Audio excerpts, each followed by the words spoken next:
प्रिय विद्यार्थियों नमस्ते। आपका आपके अपने YouTube चैनल में हार्दिक स्वागत अभिनंदन। मैं हूं डॉक्टर सत्य मुदिता स्नेही, असिस्टेंट प्रोफेसर संस्कृत। हम अभिज्ञान शाकुंतलम के पात्रों का चरित्र चित्रण पढ़ रहे हैं, जिसमें हमने शकुंतला का चरित्र चित्रण पढ़ लिया है और दुष्यंत का भी पढ़ लिया है। आज हम शकुंतला के जो पालित पिता हैं, धर्म पिता हैं महर्षि कर्ण, उनका और अभिज्ञान शाकुंतलम का जो विदूषक है जिसका माधव्य नाम है, उनका चरित्र चित्रण इस वीडियो के माध्यम से देखेंगे। तो देखिए, जैसा कि स्क्रीन पर आपको दिखाई दे रहा है, कण्व महर्षि कण्व जो हैं वह एक आश्रम के कुलपति हैं, जहाँ पर बहुत से शिष्य उनके अधीन रहते हुए विद्याध्ययन करते हैं। इनका दूसरा नाम काश्यप भी है और ये एक नैष्टिक ब्रह्मचारी हैं। नैष्टिक ब्रह्मचारी क्या होता है? ब्रह्मचारी जो जीवन पर्यंत ब्रह्मचर्य व्रत पालन करता है, यानी विवाह नहीं करता, गृहस्थ धर्म में नहीं जाता, विवाह उपरांत जो संतान उत्पत्ति वगैरह नहीं करता, उसको कहते हैं नैष्टिक ब्रह्मचारी, यानी शाश्वत ब्रह्मचारी, जीवन पर्यंत ब्रह्मचारी रहेगा, वह नैष्टिक ब्रह्मचारी होता है। तो ये नैष्टिक ब्रह्मचारी हैं और इनके आश्रम में एक यज्ञशाला भी है। चतुर्थ अंक में हमें इसका उल्लेख मिलता है, जब अनुसुईया और प्रियव्रता को ये जानकारी मिलती है कि शकुंतला की विदाई हो रही है, तो एक स्वाभाविक जिज्ञासा उत्पन्न होती है कि ये जानकारी तात काश्यप को किसने दी। तो उन्हें पता चलता है कि आकाशवाणी के माध्यम से तात काश्यप को पता चला कि शकुंतला गर्भवती है और दुष्यंत से इनका विवाह हो चुका है। तो ये बात उन्हें उस समय पता चली थी जब वह अपनी यज्ञशाला में प्रवेश कर रहे थे, यानी यज्ञशाला में जब वह प्रवेश कर चुके थे तब वहाँ आकाशवाणी हुई। तो चतुर्थ अंक में इसका भी उल्लेख है कि उनकी एक यज्ञशाला है और उस यज्ञशाला में वो विविध प्रकार के यज्ञ करते हैं और उसके तपोबल से ही वह भूत भविष्य और वर्तमान तीनों के एक तरह से त्रिकालदर्शी महर्षि हैं।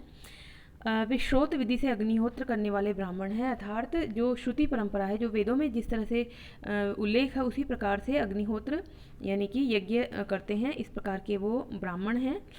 उनका तपोबल बहुत ही असाधारण है, यानी कि वो महर्षि हैं, उत्कृष्ट ऋषि हैं, तपस्वी ऋषि हैं और उनके यज्ञ के प्रभाव स्वरूप ही उन्हें इतना तपोबल प्राप्त कर लिया है कि वो भूत वर्तमान और भविष्य यानी त्रिकाल तीनों कालों के एक तरह से दृष्टा हैं।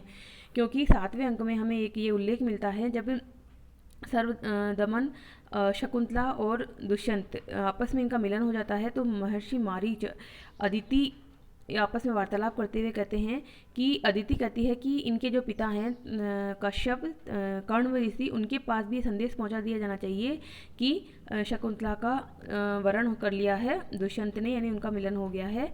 तो इस प्रकार का समाचार देने के लिए अदिति की उत्सुकता को देखकर महर्षि जो मारीच हमें कहते हैं कि तपः प्रभावात प्रत्यक्षम सर्वम एव तत्र भवतः।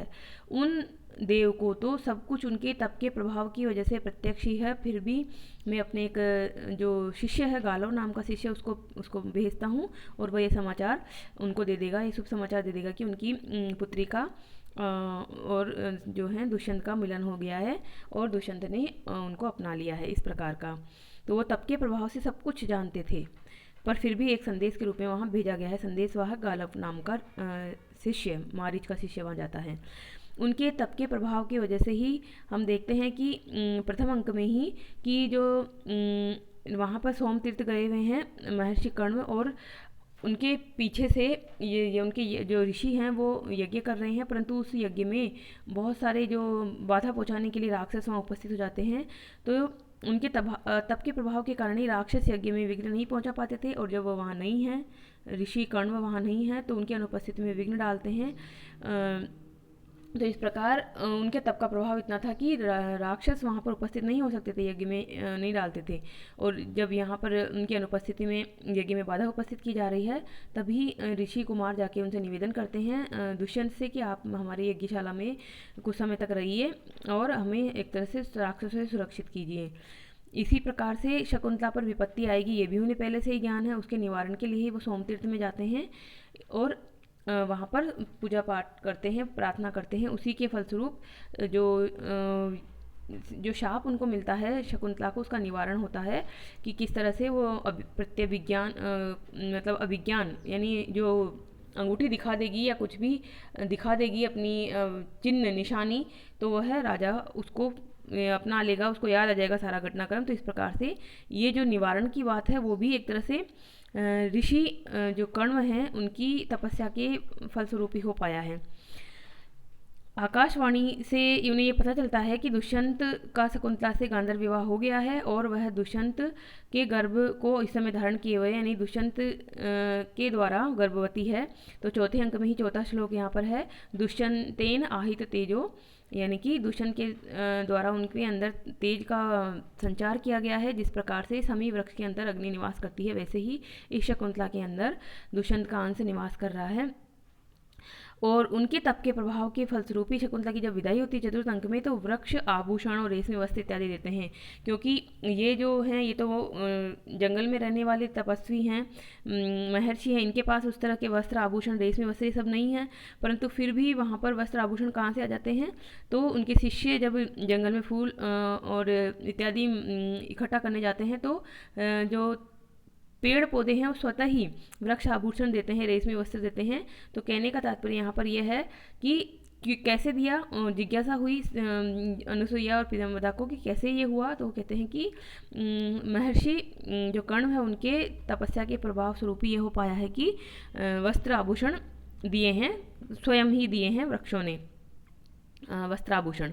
तो इस प्रकार से यहाँ पर उनका जो है महर्षि का जो एक होता है उत्कृष्ट ऋषि के रूप में आप बिंदु बना सकते हो और इस लिख सकते हो उसको, और भूत वर्तमान और भविष्य के त्रिकालदर्शी हैं, इस तरह से भी एक बिंदु बन जाएगा। फिर आता है कि वह जो हैं वो वात्सल्यमय पिता हैं। यद्यपि जो शकुंतला है उनकी जन्मजात पुत्री नहीं है, धर्मपुत्री है। और जब वह एक बार अपने आश्रम से जंगल की ओर गए थे तो उन्हें वहाँ पे शकुंत पक्षियों से घिरी हुई, शकुंत पक्षियों से रक्षित की हुई शकुंतला मिली। तो उसे वो उसके ऊपर उन्हें दया आती है और वो अपने आश्रम में ले आते हैं, उसे पुत्री बनाकर उसका पालन पोषण करते हैं। तो पिता के समान ही वह उसे प्यार देते हैं, उनका प्रेम जो है वो निस्वार्थ है और वे शकुंतला को ही अपना सब कुछ मानते हैं, सर्वस्व उस पर न्यौछावर कर देते हैं।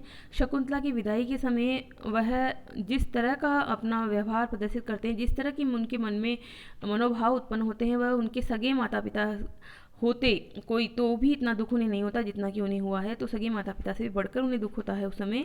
और यहीं पर जो है उनकी मनोस्थिति वर्णन करते हुए यहाँ पर अब जो श्लोक आएंगे वही इस चतुर्थ अंक के 4 श्लोकों के रूप में भी प्रसिद्ध हैं। तो महर्षि कर्णों का जब चरित्र चित्रण करना हो तो चतुर्थ अंक को आप अच्छी तरह से पढ़ लें और उसका सारांश दिमाग में रखते हुए इसे लिखें। इसमें जो 4 श्लोक हैं उसमें श्लोक संख्या 6 है, 17 है, 18 और 19 है। 17, 18, 19 तो क्रमशः है और छठा थोड़ा पहले आ जाता है। इन 4 श्लोकों को ही चत्र श्लोक चतुष्टयम के रूप में प्रसिद्धि मिली है। तो यहाँ पर जो पहला श्लोक है वह है उनकी खुद की अंतः दशा बताता हुआ। ऋषि कण्व अपने बारे में ही कहते हैं। क्या श्लोक कहते हैं वो, यास्यति अध्य शकुंतलेति हृदयं संस्पृष्टम उत्कंठया कंठः स्तवितवाष्पवृत्तिः कलुषश्चिंता जडं दर्शनं वैकल्यं मम तावत् ईदृशम् अहो स्नेहाद अरण्योकसः पीड्यन्ते गृहिणः कतन्नु तनया विश्लेष दुःखै न वै।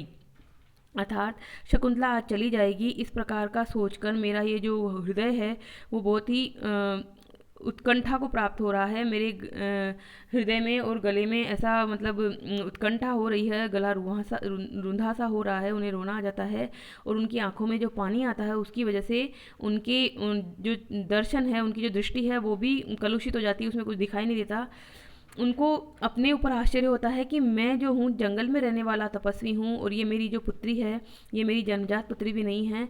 अगर मुझे इस प्रकार की व्याकुलता हो रही है, इस प्रकार का दुख हो रहा है, तो जो गृहस्थ लोग होते हैं जिनकी अपनी जन्मजात पुत्री होती है, अपने से जन्म देते हैं, अपने से पालन पोषण करते हैं, उनको कितना दुख होता होगा, उनकी कैसी दुख की स्थिति होती होगी जब वह अपनी पुत्री को विदा करते हैं, पुत्री से वो अलग होते हैं। तो इस प्रकार से श्लोक संख्या छठा है चतुर्थ अंक का, उसमें ये बताया जा रहा है कि ऋषि कण्व की जो स्थिति है वो किस प्रकार की है, इससे ही उनका उसके प्रति निस्वार्थ प्रेम प्रकट होता है।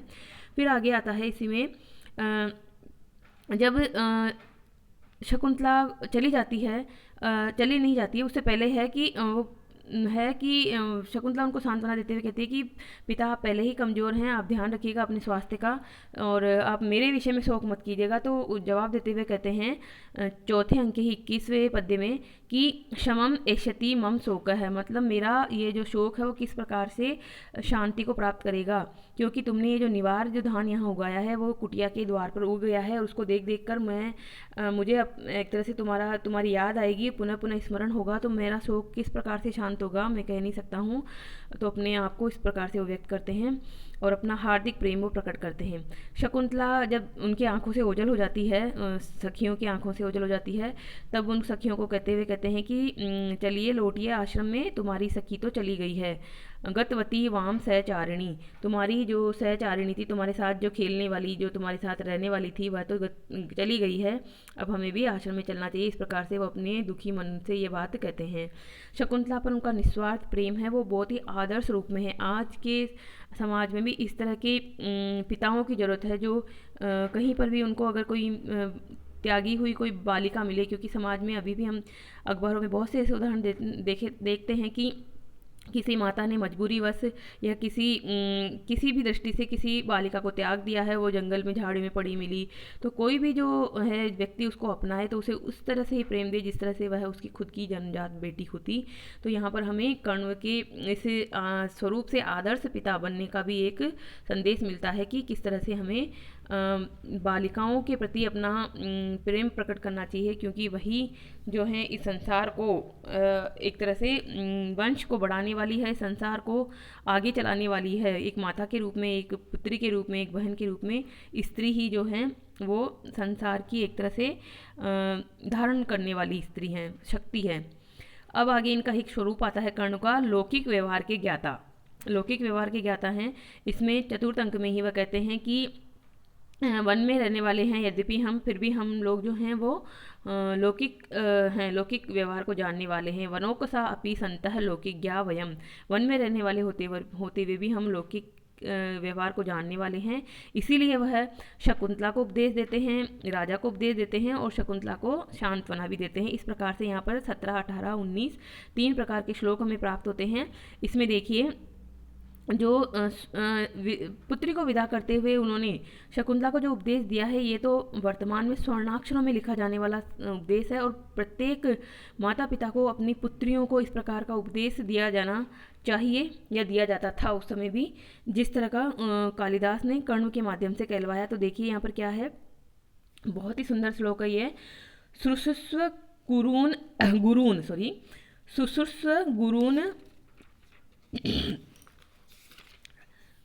कुरु प्रिय सखी वृत्तिम सपत्नी भर्तु विप्रकृष्टता अपि रोषणतया मा स्म प्रतीपम गमः भूयिष्ठम भव दक्षिणा परिजने भाग्येषु अनुसेकिनी यान्ति एवं गृहिणी पदम युवतयो वामा कुलस्य आधय। यहाँ पे कहना चाह रहे हैं उनकी पुत्री को कह रहे हैं वो कि जो तुम हैं अपने गुरुजनों की सेवा करना, यानी कि जो भी तुम्हारे घर में सास ससुर बड़े बूढ़े जो भी हों उनकी सेवा करना। जो तुम्हारी सपत्नी जन है, वहाँ पर सपत्नी जन, क्योंकि उन्हें पता है कि राजा की और भी पत्नियाँ हैं, तो उनके प्रति तुम प्रिय सखी वृत्ति अपनाना, यानी प्रिय सखी के समान उनके व्यवहार करना, उनको सोत मत समझना तुम। तो वर्तमान संदर्भ में क्या होगा कि जो भी सम आयु वाले हों, बराबर वाले हों, ननद वगैरह जो भी हों, उनके प्रति तुम अपनी सखियों जैसा व्यवहार करना, इस तरह का यहाँ पर भाव है। और तुम्हारे जो स्वामी हैं किसी दिन किसी कारण से तुम पे गुस्सा भी हो जाएं तो तुम उनके प्रति कूल आचरण मत करना, उनके विपरीत आचरण मत करना। अपने जो सेवक गण हैं, क्योंकि तुम तो वहाँ पे महारानी की तरह रहोगी, तो वहाँ पे बहुत सारे सेवक गण भी होंगे, भृत्य भी होंगे, उनके प्रति तुम बहुत ही उदार रहना। अपने भाग्य पे तुम घमंड मत करना, गर्व मत करना। इस प्रकार अगर तुम व्यवहार करोगी तो इस प्रकार का जो व्यवहार करती हैं महिलाएं, युवतियाँ, वह गृहिणी के पद को प्राप्त होती हैं। और इससे विपरीत आचरण करने वाली तो जो है कुल के लिए एक अभिशाप के समान है, रोग के समान होती है। तो यहाँ पर ये जो 4 पंक्तियों का छंद में कहा जा रहा है, श्लोक कहा गया है, इसमें जो उपदेश है वो वर्तमान में प्रत्येक पिता या माता के द्वारा अपनी पुत्री को दिया जाना चाहिए और पुत्री को इसका अनुसरण किया जाना चाहिए कि किस तरह से वह दूसरे घर में जाने पर अपने आप को उस घर में पराया ना समझे, बल्कि अपने माता पिता के तुल्य ही, अपने बहन भाइयों के तुल्य ही वहाँ पर भी उन सबको देखें और उसी तरह से प्रेम पूर्ण व्यवहार करें।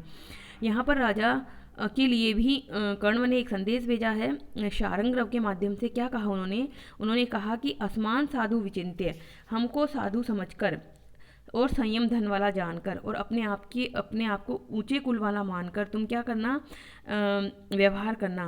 क्योंकि तुमने ये जो प्रेम किया है और ये जो तुम्हारा विवाह हुआ है उसमें किसी भी बंधु बांधव का कोई योगदान नहीं है। आप दोनों ही इसमें जो थे साक्ष्य थे, आप दोनों ने ही एक दूसरे को अपनाया है।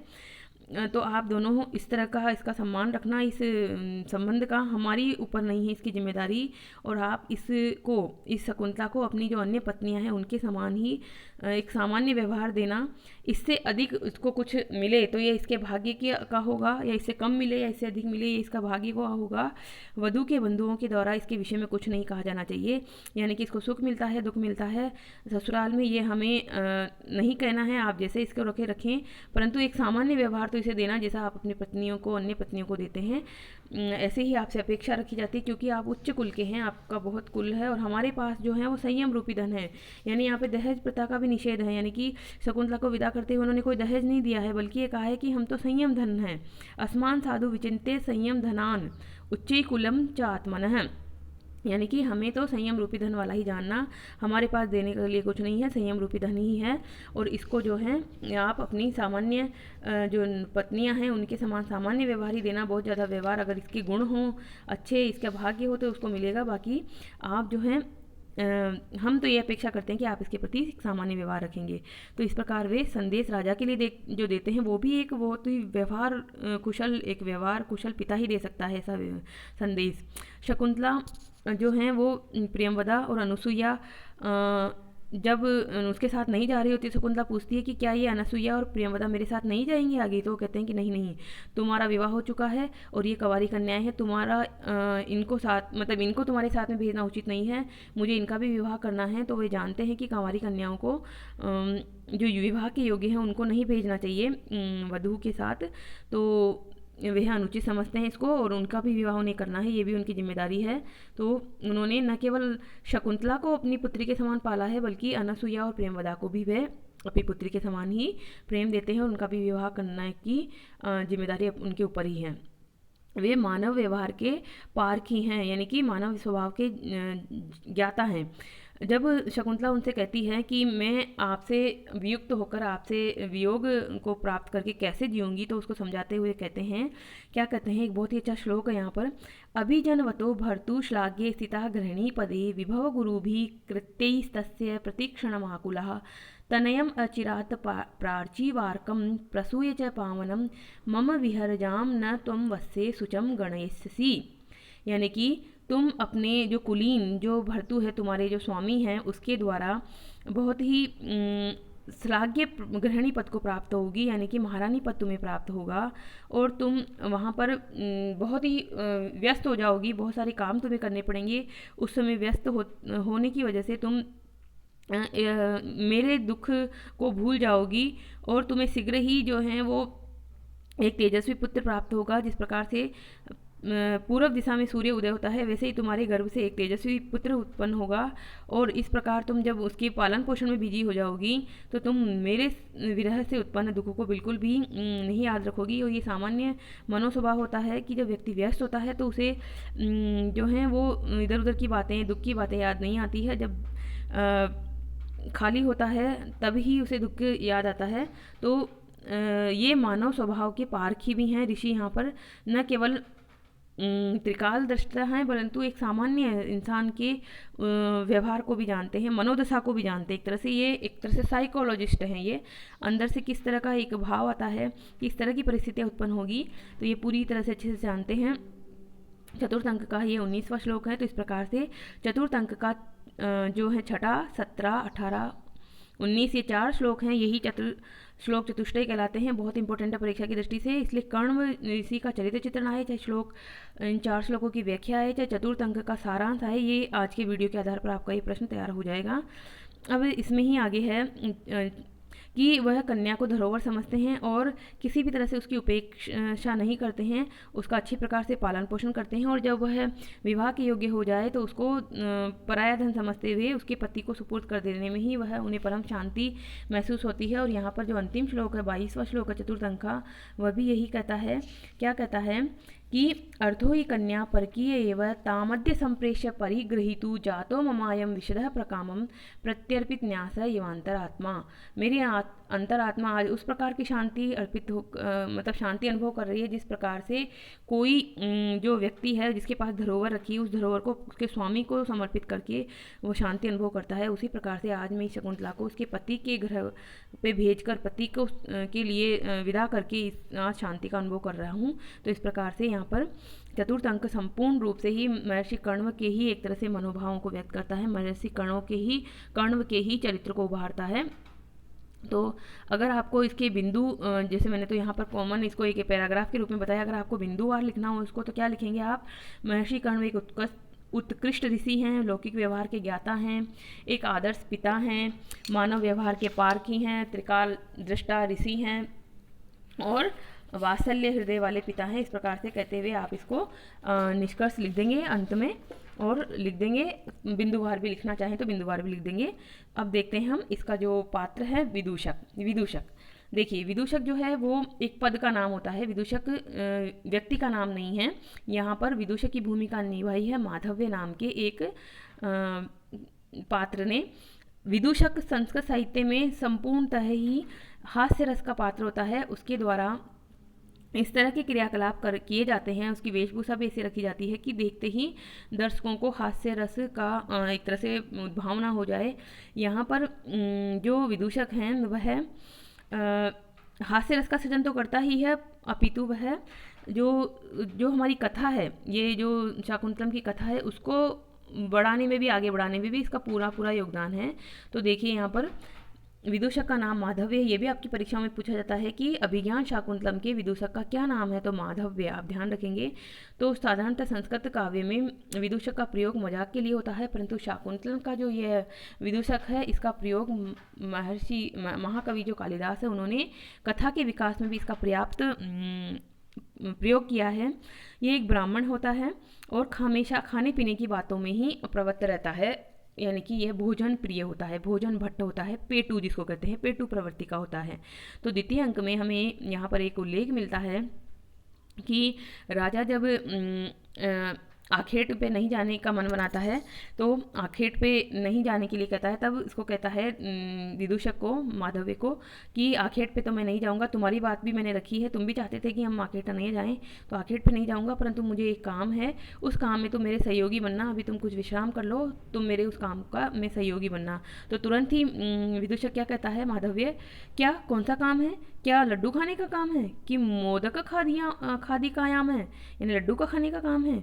तो यहाँ पर मतलब जैसे ही राजा ने कहा कि कुछ काम है जिसमें तुम मेरे सहयोगी होना, तो ये खुद ही कह पड़ता है कि क्या लड्डू खाने का काम है, क्या मैं उसमें आपका सहयोगी होऊंगा। तो हमेशा इसको खाने पीने की चिंता रहती है।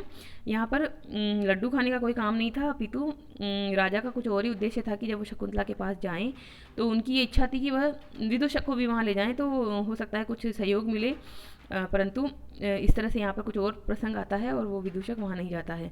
तो देखिए अब आगे एक और इनका जो चरित्र की विशेषता उभर कर सामने आती है, डरपोक प्रवृत्ति का है। राक्षसों की बात सुनकर ही डर जाता है। द्वितीय अंक में ही जब जो दुष्यंत है वहाँ पर उनके सामने दो ऋषि कुमार आकर कहते हैं कि हमारी आश्रम में आप चलिए, क्योंकि कर्ण वहाँ उपस्थित नहीं है और ऋषि हमारे यज्ञ को जो राक्षस हमारे यज्ञ को व्यवधान पहुँचा रहे हैं।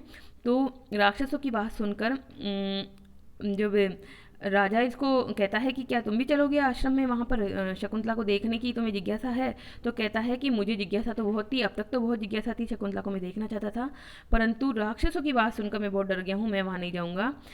पुनः उसको आश्वस्त करता हुआ राजा कहता है कि डरो नहीं, मैं तुम्हारे साथ रहूँगा। तो कहते हैं कि क्या राक्षसों से भी आप बचा पाएंगे? राक्षसों से तो क्योंकि राक्षस तो अदृश्य शक्ति के रूप में होते हैं, कभी भी कुछ भी कर सकते हैं, तो राक्षसों की बात सुनकर ही डर जाते हैं। तो ये डरपोक प्रवृत्ति का दिखाया गया है यहाँ पर विज्ञान शाकुंतलम में। विदूषक जो है वो माधव्य नाम का विदूषक है। वह राजा का मित्र है और बहुत खुलकर उसे हंसी मजाक की बातें करता है। राजा कभी उसे कुछ उल्हानापुर कोई बात कह भी देता है तो वह उसका बुरा नहीं मानता। राजा की समय समय पर वह जो दुविधा में पड़े हुए राजा की किस प्रकार से मदद करता है ये भी हम देखते हैं यहाँ पर। जो द्वितीय अंक है उसी में ही राजा जब इस दुविधा में पड़ जाता है कि वो ऋषियों के लिए यज्ञशाला में जाकर उनके लिए जो राक्षसों से उनकी रक्षा करें, या फिर माता का जो बुलावा आया है यज्ञ की पालना करनी है और माता ने उन्हें बुलाया है कि आप वहाँ उपस्थित रहेंगे, तो इस दुविधा में वह विदूषक को ही चुनते हैं कि विदूषक आप वहाँ जाइए, माता की व्रत की पालना वहाँ पे आप करवाइएगा, सारे जो पुत्र के करने लायक कर्तव्य वो करिएगा, और मैं यहाँ पर ऋषियों के पास जाकर, ऋषियों के आश्रम में जाकर राक्षसों से उनको मुक्ति दिलाता हूँ। इस प्रकार से दुविधा में पड़े हुए जो राजा हैं वो एक तरह से अपनी दुविधा का निराकरण भी विदूषक के माध्यम से ही करते हैं, और यह विदूषक ही उनके प्रेम संबंधों को बढ़ाने में सहायक होता है।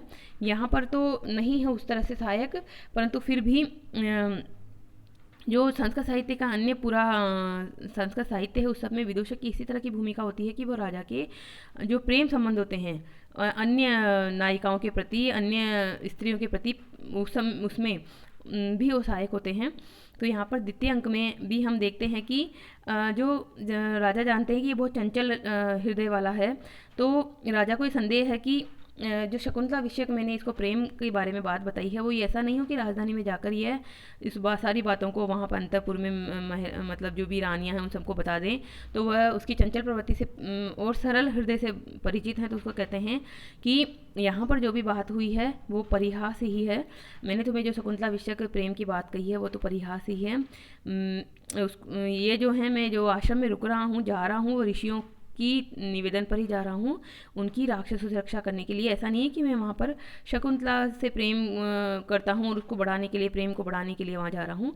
तो यहाँ विदूषक यही कहता है अच्छा ठीक है, आपने जैसे कहा वैसा ही होगा, और उसकी बात को मान लेता है। बहुत ही सरल हृदय है, और आगे वहाँ पर जाकर महल में जाकर किसी से भी कोई निवेदन नहीं करता, यहाँ तक कि राजा से भी पुनः कभी भी उस बात को नहीं उठाता कि आपने शकुंतला के विषय में कभी कुछ कहा था, तो क्या उस संदर्भ में आपका क्या प्रेम आगे बढ़ा था या नहीं बढ़ा था। तो ये बिल्कुल सरल हृदय, एक बार राजा ने इनको कहा और उसने मान लिया कि क्या था वो सब तो मजाक ही था। परिहास विजल्पितम सखे, हे सखी, हे मित्र, वो सब तो मजाक में ही कहा गया था, तुम उसको जाकर मतलब भाव ये है उसके भी जाकर किसी को कह मत देना, डायरेक्ट वो नहीं कहते हैं।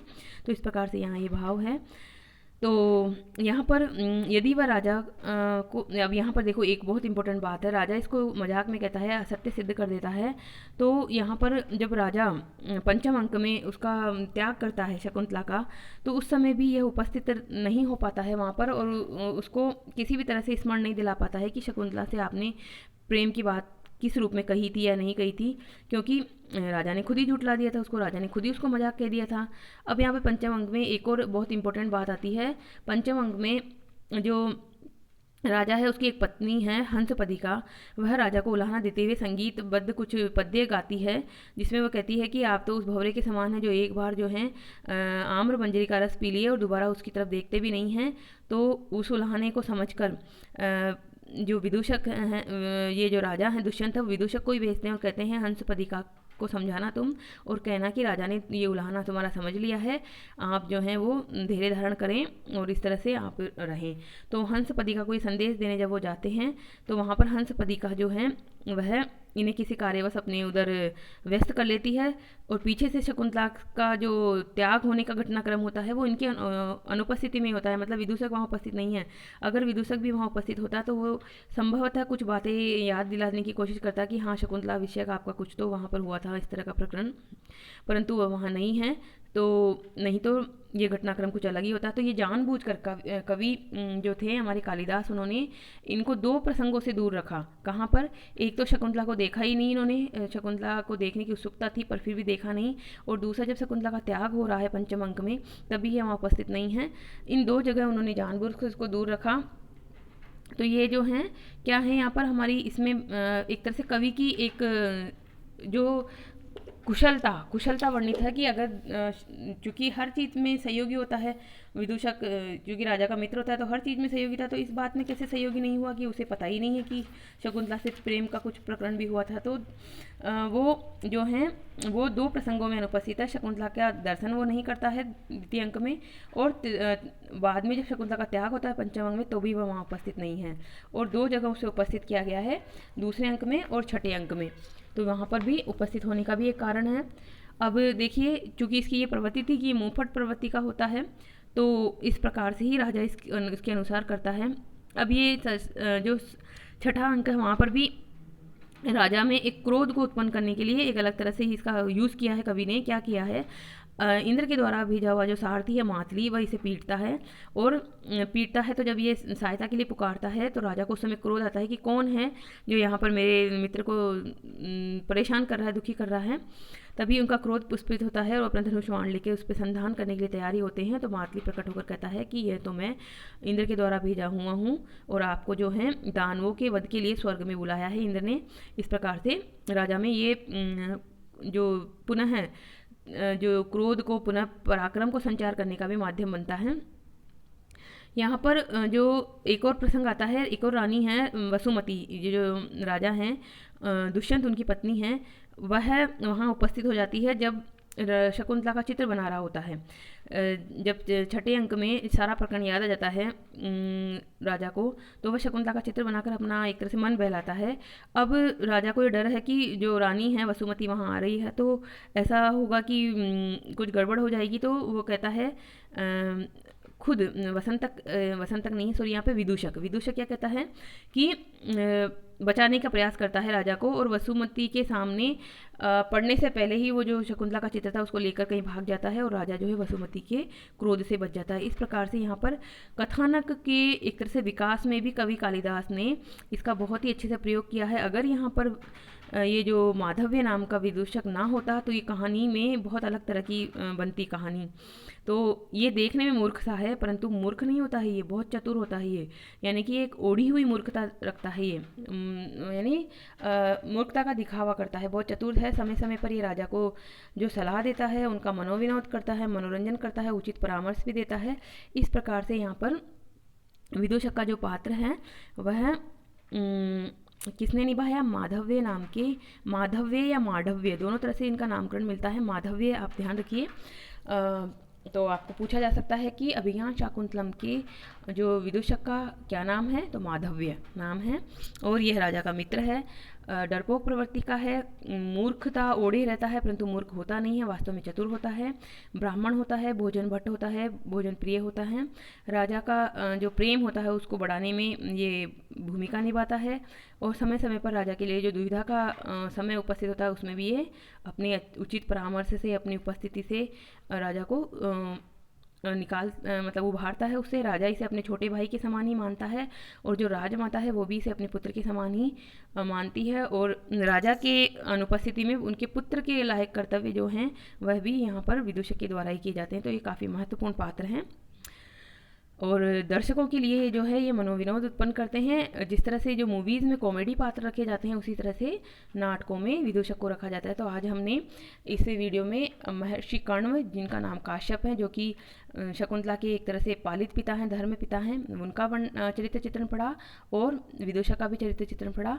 कल हम अन्य विषय के साथ उपस्थित होंगे जिसमें इसके और चरित्र चित्रणों को पढ़ेंगे।